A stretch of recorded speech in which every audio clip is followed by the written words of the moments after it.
Тогас Кумалак. Тогас Кумалак означает 9 камешков. Число 9 считалось у древних монголов и тюрков священным. Логическая настольная игра, развивавшая математическое мышление и выдержку. Ее даже называли алгеброй чобанов, поскольку для игры необходимо знание всех основных математических действий.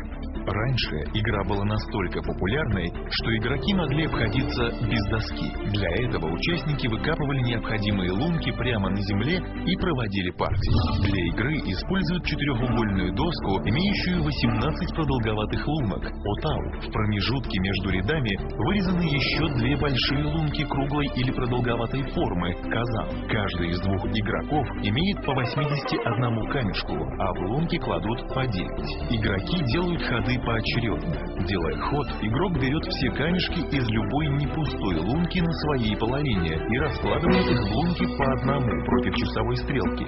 Последний камешек возвращается в лунку. Если последняя лунка окажется лункой соперника и количество камешек в ней стало четным, то камешки из этой лунки переходят в казан игроку, совершившему ход. После этого ход переходит к его сопернику. Если после хода в какой-то лунке оказывается 3 камешка, то эта лунка объявляется туздык, святое место. В последующем каждый камешек, попавший в туздык, переходит в казан игрока, на чьей стороне расположен этот туздык. Но игрок не может завести себе туздык на 9-й лунке, а также если напротив находится туздык соперника. У каждого игрока может быть только 1 туздык одновременно. Побеждает игрок, набравший в своем казане больше камушков.